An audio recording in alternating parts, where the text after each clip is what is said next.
자, 저희가 영상을 하나 보여드리겠습니다. 네, 드론 한 대가 날아드는 영상을 보여드릴 텐데요. 네, 지금 보고 계십니다. 저 영상 곧바로 고층 건물로 돌진을 하는데 건물에선 저렇게 이 폭발음과 함께 붉은 화염이 솟구치고요. 이 장면, 러시아 연방에 속한 타타르스탄 공화국의 수도 카잔에 있는 민간 시설을 우크라이나 자폭 드론이 공격을 한 겁니다. 마치 9.11 테러를 연상시키는 것 같기도 하고요. 이렇게 트럼프 취임을 한 달 앞두고 치열하게 싸우고 있는 우크라이나와 러시아. 상대적으로 군사력이 열세인 우크라이나가 이 전세를 역전하기 위해서 꺼내든 카드는 바로 두 가지입니다. 이 드론과 암살 작전입니다. 얼마 전 러시아의 심장인 모스크바대로 한복판에서요. 러시아 고위급 장성과 그의 부관이 폭탄 테러로 숨지는 사건이 벌어졌습니다. 테러 장소는요. 푸틴이 있는 크렘린궁과 불과 7km 남짓 떨어진 곳이었다고 합니다. 마침 또 푸틴이 전쟁에서 승리하고 있다 이렇게 국민들에게 연설을 한 바로 다음 날이라서 굴욕을 안기기도 했는데 배후로 지목된 건 우크라이나의 보안국 SBU입니다. 수세에 몰린 우크라이나가 정보전을 활용한 암살 작전으로 역전을 꾀하려는 상황, 이 러우 전쟁 판도에 미칠 영향까지 하나하나 알아보겠습니다. 자, 네, 김대영 평론가님께 여쭤보면은 사실 이 상황 굉장히 흔치 않은 상황인데 어떻게 좀 평가하십니까? 사실 이제 우크라이나전이 발발하고 나서 예. 특히 이제 이 우크라이나의 정보기관, 특히 군 정보기관 이런 경우에는 그동안 이 러시아에 대해서 다양한 암살 작전을 수행해 왔습니다. 예. 그래서 이것도 같은 뭐 그런 행동으로 볼 수 있겠는데 그럼 왜 우크라이나 정보 당국들이 이런 암살 작전을 계속 하고 있느냐? 그러니까 이제 상대적으로 고위직에 있는 인물들 그리고 우크라이나에 대해서 민간인 살상을 저지른 이런 군인들 대상으로 일종의 본보기식 지금 암살 작전을 보여주고 있습니다. 그러니까 이제 푸틴의 측근들이라고 할 수 있는 사람들에게 경고를 주는 거죠. 더 이상 우크라이나전에 이렇게 깊숙이 개입하게 되면 당신들도 이렇게 살해당할 수 있다라는 일종의 경고 메시지를 계속 던지는 것으로 이렇게 좀 보여집니다. 그런데 저희가 영상으로도 보여드리고 있는데 저 영상 공개되면서 충격이 상당했어요. 그럼 당시 범행이 어떻게 이루어진 건지부터 한번 살펴볼까요? 일단 화면에서 보게 된다라면 두 사람이 걸어 나오고 있는데 지금 현재 화면에서 보시다시피 그 전봇대처럼 보이는데 옆에서 폭탄이 터진 겁니다. 그 사이에 뭐가 있었냐면 오토바이가 한 대 서 있었는데요. 오토바이요? 근데 우리가 이제 오토바이라는 것은 일상생활에서 뭐 특별히 신경을 쓰지는 않죠. 지나갈 때 오토바이가 서 있다라고 해서 이게 지금 나한테 위험 물질이냐라고 전혀 생각하지 않고 심지어 오토바이보다 더 간단한 뭐 키포드라든지 이런 것들이 되는데 여기에 이제 TNT 약 300g 정도의 폭탄이 들어 있었다라는 게 추후에 발견이 된 겁니다. 그래서 현재 지금 사망 환자는 키릴로프라고 해서 러시아 방사능 생화학 방어군 사령관이고요. 그 부관과 같이 그 자리에서 현장에서 직사한 그런 모습들이었다라고 말씀드릴 수가 있겠습니다. 전쟁 양상이 새롭게 바뀌면서 우리가 예기치도 않은 곳에서 이런 그 어떻게 보면 테러일 수도 있고 부비 트랩일 수도 있고 이런 것들을 이용한 그 암살 작전이 벌어지고 있다 이렇게 정리가 가능하겠습니다. 그런데요, 이렇게 대담한 작전이 사실 성공을 하려면 뭐 인원이나 전복 능력도 상당히 갖춰줘야 되는 거 아닙니까? 맞습니다. 사실 가장 중요한 건요. 상당 기간 이 암살 대상에 대해서 관찰을 해야 되고 특히 이제 행동 패턴이라든가 습관 이런 것들을 다 알고 있어야 됩니다. 그러려면 사실 한두 명 가지고는 안 되겠죠. 그래서 뭐 정찰 쪽 혹은 이제 이 실제 행동을 옮겼던 사람들이 빠르게 도망가게 도와줄 수 있는 퇴출조라든가 이런 것들을 다 포함해 보면 한 10여 명 가까울 수도 있고요. 또한 가장 중요한 건 장기간 이 사람을 계속 지목해서 관찰해야 된다는 겁니다. 그런 측면에서 봤을 때는 단순히 사람만 동원되는 게 아니라 도감청이라든가 이런 걸 통해서 이 사람의 행동 양식들을 속속이 알아야만 이런 암살 작전을 수행할 수 있는 것입니다. 그런데 교수님, 사실 그러면은 우크라이나 정보기관이 갖고 있는 능력이 상당하다는 거잖아요. 그 이 조직이 어떤 조직인지 좀 설명을 해주시죠. 기본적으로 우크라이나의 정보기관은 두 개로 볼 수가 있습니다. 하나는 이제 SBU라고 해서 이거는 이제 미국의 FBI하고 비슷한 국내 정보에 이제 특화된 기관이고요. 인원이 한 3만에서 한 3만 5천 명 정도 되는 상당히 큰 조직입니다. 그다음에 이제 그 GUR이라고 하는 이제 군사정보 기관이 있는데 이 기관은 이제 그 군사정보에 특화돼 있으면서 미국의 CIA하고도 이제 유사한 네. 그런 조직으로 이제 평가를 받고 있는데요.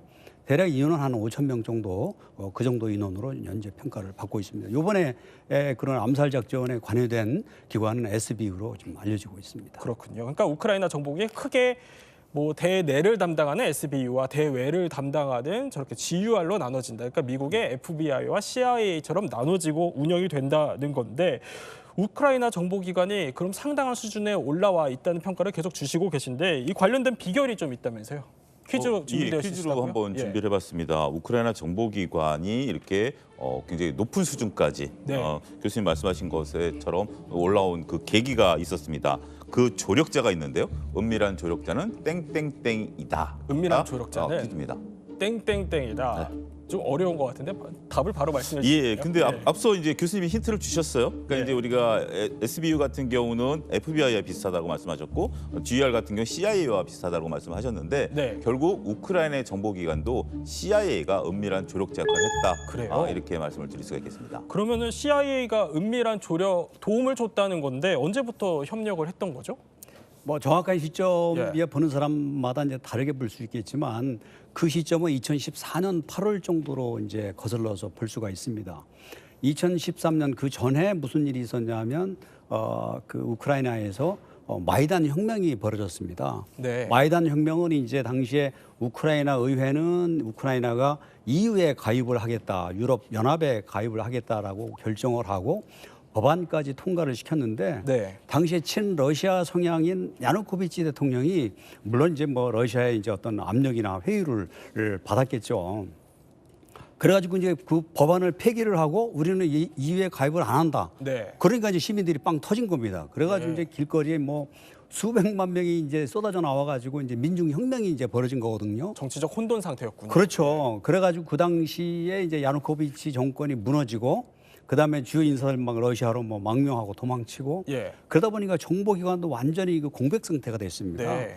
그런데 이제 그 시점에 이제 그 우크라이나 의회에서는 날리바이첸코라고 하는 당시에 그 우크라이나 외교관입니다. 예. 이 양반을 갖다가 SBU 수장으로 임명을 합니다.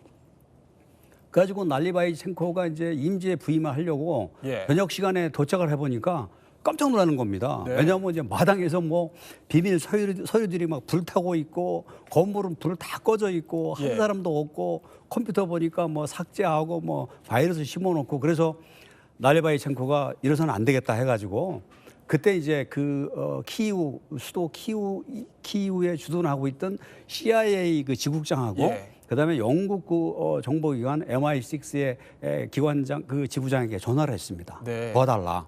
그래가지고 밤 12시에 세 사람이 모인 겁니다. 예. 그래가지고 그 자리에서 말 그대로 이제 영국과 그 미국에서 정보기관이 정말 그 바닥에서부터 우크라이나 정보관이 다시 일어설 수 있도록 예. 그렇게 도와주는 일종의 비밀 동맹이 그때 맺어졌습니다. 그랬군요.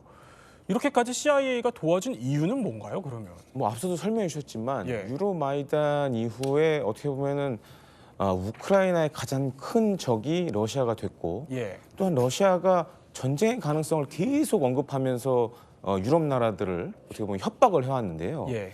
이러다 보니까는 서방, 특히 이제 미국이라든가 영국 정보기관 입장에서는 우크라이나의 중요성이 상대적으로 커지는 겁니다. 네. 예를 들어서 우크라이나에 여러 가지 감청 시설을 세울 수도 있고 또한 우크라이나와 러시아 같은 경우에는 어떻게 보면 문화적으로 좀 가깝거든요. 그렇죠. 예. 그러다 보니까 인적 정보, 휴민트라든가 이런 거에 있어서 활용하는데도 더 좋고 그리고 우크라이나 입장에서도 사실은 우리가 우크라이나 전쟁이 터지기 전까지는 과연 전쟁이 일어날까라는 생각들을 많이 했었거든요. 네. 근데 사실 터지고 말았잖아요. 예. 2022년도에.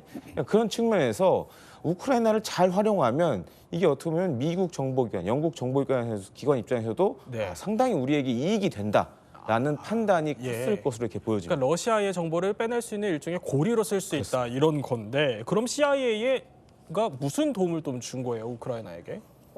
그 굉장히 그 광범위한 도움을 준 것으로 알려지고 있는데 예. 요약을 하면 세 가지로 볼 수가 있습니다. 첫째는 이제 조직을 새로 만들었습니다. 그래서 그래요? 이제 예. 말씀드린 SBU나 GUR과 전혀 다른 제5국 또 Fifth Directorate라는 것을 새로 만들었습니다. 왜냐하면 네. 새로 만든 이유가 이제 아무래도 그 러시아, 소련의 잔재가 남아 있고 예. 또 이제 그 상당한 어떤 영향력을 벗어나지 못하고 있다고 판단을 했기 때문에 예. CIA에서는 아주 전혀 새로운 이제 기구를 만들자 해가지고 만든 것이 제5국입니다. 제5국. 예.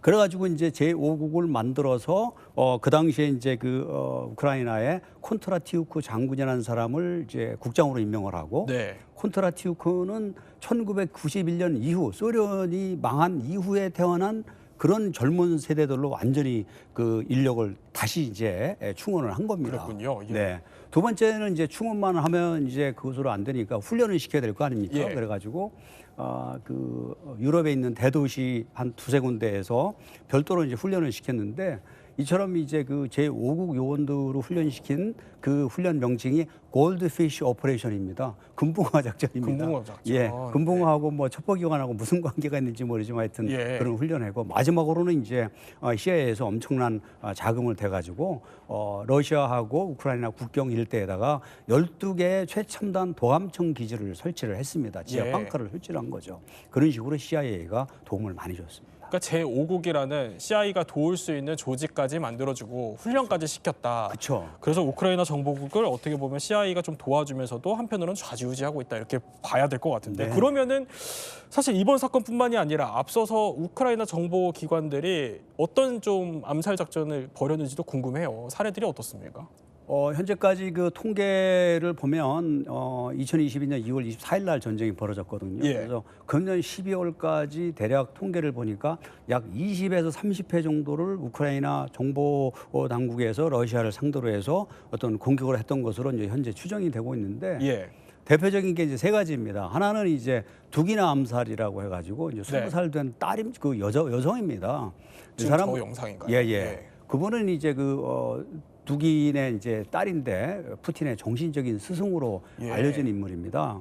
근데 원래는 이제 그때가 이제 8월 20일입니다. 2022년. 네. 그래서 모스크바 교회에서 큰 행사에 부녀가 참석을 하고 같이 이제 SUV 차량을 가지고 이동을 했는데 네. 행사가 끝나고 나서 복귀할 때는 어떤 이유에서인지 모르지만 이제 두기는 다른 차량을 타고 별도로 복귀를 하고 두기나 딸이 그 SUV 이 차량을 타고 이동을 했는데 밤 9시 정도에 고속도로에서 빵 터지면서 딸이 그 그래요? 자리에서 예. 이제 죽은 겁니다. 예. 그런데 이제 그 당시에 이제 워싱턴 포스트나 이런 그 서방 그 언론에서 무슨 보도를 했냐면 드디어 우크라이나와 러시아 간에 그림자 전쟁이 시작이 됐다. 예. 그런데 이제 그 당시에는 이제 SUV가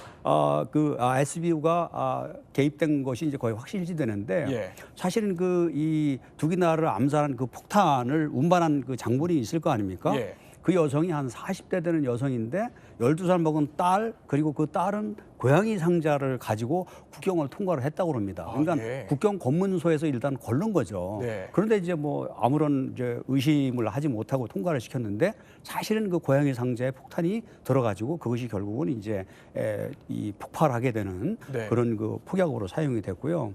두 번째는 이제 그 케리치 대교, 예. 크림 대교라고 합니다. 이것은 이제 러시아 본토하고 이제 크림 반도하고 연결시키는 네. 거리가 한 18km가 되는 굉장히 긴 대교입니다. 네. 이것은 이제 푸틴이 그야말로 그 자부심을 가지고 애착을 가지고 있는 교량인데 이 폭탄이 이제 교량에서 터져가지고 예. 저 장면인가요? 네. 예.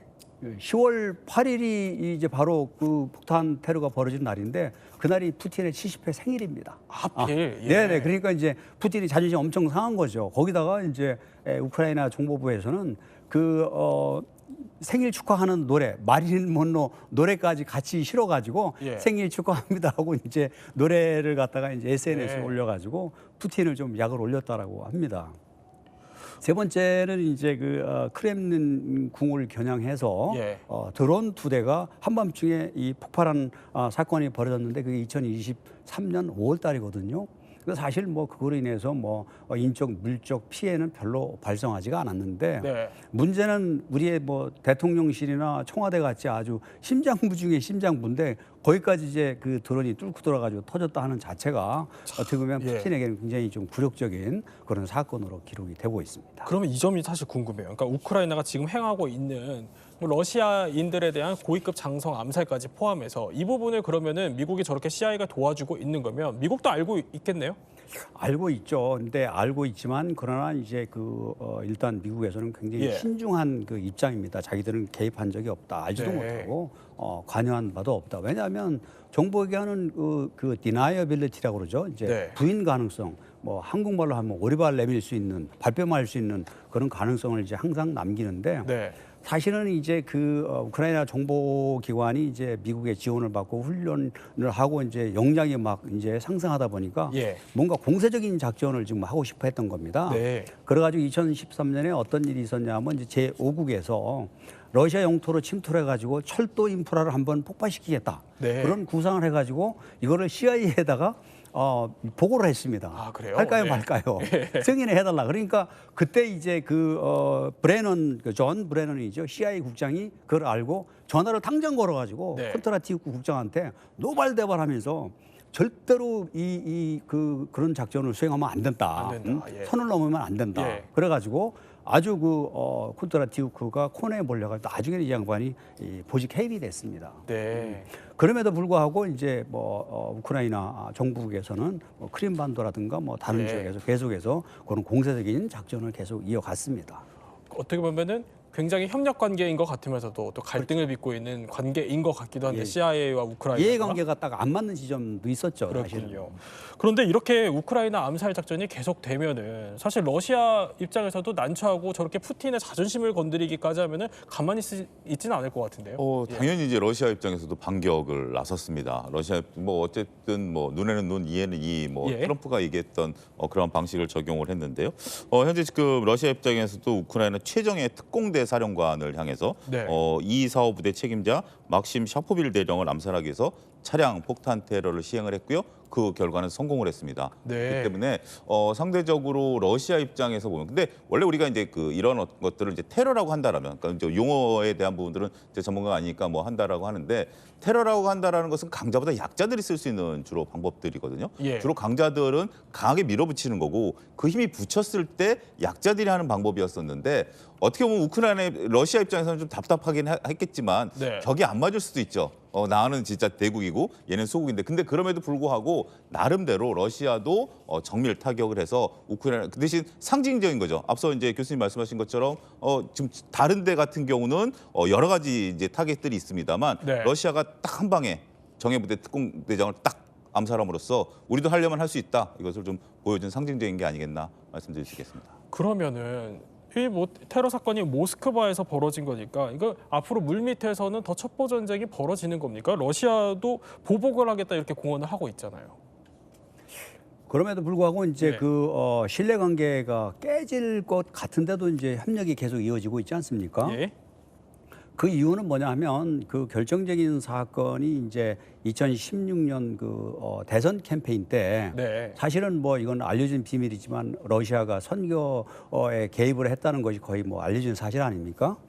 그런데 이제 2016년에 트럼프 대통령이 당선되고 나서 1기 내각을 구성을 하면서 존 볼턴을 국가안보보좌관, 그다음에 이제 마이크 폼페오를 이제 국무장관에 임명을 했는데 네. 이분들이 이제 러시아에 대해서는 아주 초강경론자입니다. 그래가지고 이제 러시아와 이제 미국이 각을 세우고 있는 그 와중에 미국의 도움으로 창설된 그 조직을 갖다가 이제 업그레이드를 시킨 GUR 군사정보 기관이 한 건 올렸습니다. 무슨 이제 성과를 올렸냐 하면. 러시아 정보 요원들을 갖다가 미끼로 다 유인을 해가지고 네. 정말 선거 개입을 한 어떤 결정적인 증거를 잡았습니다.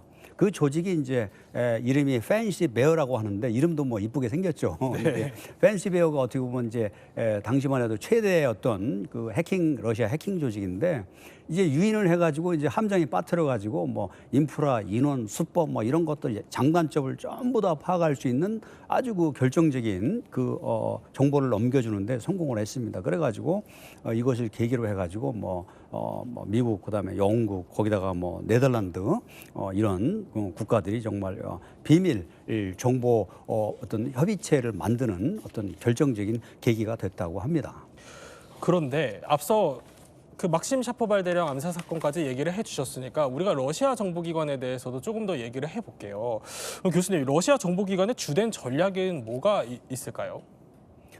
러시아 정보기관의 전략이라고 하면 어떻게 보면 이 전략에 앞서서 이제 그 변화되는 흐름을 좀 봐야 되는데요. 과거에는 러시아 정보기관이 예를 들어서 뭐 FSB 이거는 이제 연방보안국이라고 그러죠. 그다음에 SVR 그다음에 해외 정보 해가지고 자기들끼리 암투 벌이고 뭐 갈등하고 경쟁하고 막 텃밭 싸움 막 했는데 놀라운 것은 우크라이나 전쟁이 벌어지는 와중에 이 정보기관들이 과거 방식과는 달리 시너지 효과를 내기 위해서 서로 협력하는 그런 모습을 보인 겁니다. 그러다 보니까 이제 훨씬 더 이제 그 시너지 효과가 밖으로 이제 나타나기 시작을 했는데 그래서 이제 그때 금년 10월 13일자 이코노미스트를 보니까 아주 흥미로운 기사가 나와 있던데요. 푸틴의 스파이들이 글로벌 케이오스 전 세계적인 혼란을 획책을 한다. 뭐 이렇게 얘기를 했는데 아무튼 이런 우크라이나 러시아 정보기관이 전 세계를 상대로 해서 벌이는 이런 그 수법은 그야말로 혼란 자체를 조성하기 위한 그런 어떤 캠페인이라고 보시면 되겠습니다. 그러면 사실 러시아 정보기관도 푸틴이 어떻게 보면은 또 정보기관 출신이잖아요. 그런 만큼 정보력에서는 밀리지 않을 것 같긴 한데 그러면은 푸틴과 관련한 또 퀴즈가 준비되어 있다고 들었습니다. 예, 그렇습니다. 앞서 이제 말씀하셨다시피 이제 그 러시아 정보국이 아니라 푸틴의 정보국이다라고 얘기를 하죠.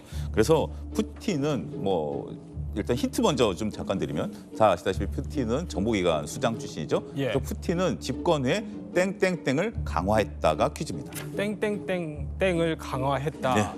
바로 답을 말씀해 주시죠. 땡땡땡은 고정 간첩을 강화했다라는 건데요. 고정 간첩이요? 고정 간첩이다라는 게 우리가 이제 굉장히 어감이 상당히 조금 좋지 않은 그런 부분들이지만 간첩이라는 것이 특징 중에 하나가 바로 이제 정보 수집이라든지 어떤 비밀 임무 수행이라든지 상대국에 대한 어떤 것들을 하는 것들 아니겠습니까? 따라서 어떻게 보면 정보 활동의 하나 일환일 수도 있어요. 그런데 이제 푸틴이 그러한 생리를 잘 알고 있기 때문에 각 거점마다 고정 간첩을 대폭 강화하는 정책을 펼쳤다. 어떻게 보면 잘 알고 있기 때문에 저 정책을 펼치지 않았나 이렇게 말씀드릴 수가 있겠습니다. 그런데 사실 요새 러시아 내부에 미국과 협력하는 스파이들이 늘고 있다 이런 얘기들도 있더라고요. 그러면 러시아의 정보력이 흔들리는 거 아닙니까? 글쎄요, 그거는 이제 우리가 조금 약간의 좀 생각을 해봐야 되는 게 여론전일 수도 있고요. 근데 이제 실질적으로 미국 입장에서는 SNS는 젊은 층들이 하는 이제 그런 것들을 통해서 러시아 스파이를 모집한다라는 이제 광고를 내긴 해요. 그리고 이제 그 CIA 수장 같은 경우 비고문을 통해서 많은 이제 러시아 정보 당국자들이 우리한테 넘어오려고 하고 있다라고 하는 거죠. 어떻게 보면 하나의 여론전일 수도 있긴 하겠습니다만 상대적으로 러시아가 처한 어려움들을 대외적으로 나타낼 수 있다라고 말씀을 좀 드릴 수가 있겠죠. 그런 상태에서 더군다나 요즘은 과거 다른 또 정보전이다 것이 바로 SNS를 이용한 정보전 아니겠습니까? 이를 통해서 정보를 또 이제 교류하고 정보를 얻고자 하는 어떻게 보면 좀 발전된 그리고 또 다른 방향의 어떤 첩보전이 또 하나 이루어지고 있는 모습들이 아니겠나라는 건데 지금 현재 러시아 입장에서는 이런 부분들이 나온다라는 자체가 사면초가에 있는 하나의 역설적인 모습이 아니겠나 이렇게 정리가 가능하겠습니다. 지금까지 얘기를 한번 종합을 해보면 그러니까 러우 전쟁 초기에 이 두 국가가 굉장히 물밑에서 치열하게 정보전을 주고받는 걸 저희가 쭉 설명을 해드렸는데 그럼 앞으로 이 정보전을 비롯해서 러우 전쟁 양상이 좀 어떻게 흐를까요? 최근 좀 우크라이나 정보기관들이 좀 특색이 하나가 있습니다. 그러니까 지금 시리아 같은 경우에 이제 알 아사드가 축출이 됐죠. 여기에도 우크라이나 정보국 요원들이 참가했다라는 그런 얘기들이 나오고 있거든요. 예를 들어서 지금 우크라이나가 비교적 강점을 갖고 있는 드론 기술들을 이렇게 전수해주면서 러시아가 뒤에서 받치고 있는 알 아사드 정권을 모니터링인데 앞장섰다. 뭐 이런 얘기도 나오고 있고요. 또 한 가지로는 저는 이것도 지금 미래에 좀 가능한 일이 아닌가 싶은데 지금 사실 이제 북한군이 우크라이나에 참전하지 않았습니까? 아마 이렇게 되면 이제 우크라이나 정보 당국도 지금은 사실 러시아인들 대상으로 이제 암살 작전을 벌이고 있지만 러시아에 있는 북한군 관계자들을 대상으로도 암살 작전을 벌일 수 있다. 혹은 또 전선에 있는 이런 북한군들을 납치한다라거나 이런 것들도 향후에는 충분히 좀 고려해 볼 수 있는 새로운 작전이 아닐까 이렇게 좀 보여집니다. 네, 오늘 이렇게 또 러시아와 우크라이나의 첩보전까지 또 이야기 나눠봤습니다. 또 코너를 마무리하기 전에 지식 충전이 잘 됐는지 한번 점검을 해보죠. 퀴즈 띄워주시죠. 네, 우크라이나 정보국의 은밀한 조력자는 땡땡땡이다. 아까 퀴즈를 내주신 우리 소장님을 제외하고 나머지 두 분이 맞춰주시면 됩니다. 네, 하나, 둘, 셋. CIA다. 네, CIA다. 퀴즈를 맞춰주셔서 저희 지식 배터리가 80%에서 100%로 완충됐습니다. 지금까지 이야기 마스터 세 분과 함께 몰랐던 이야기 살펴봤습니다.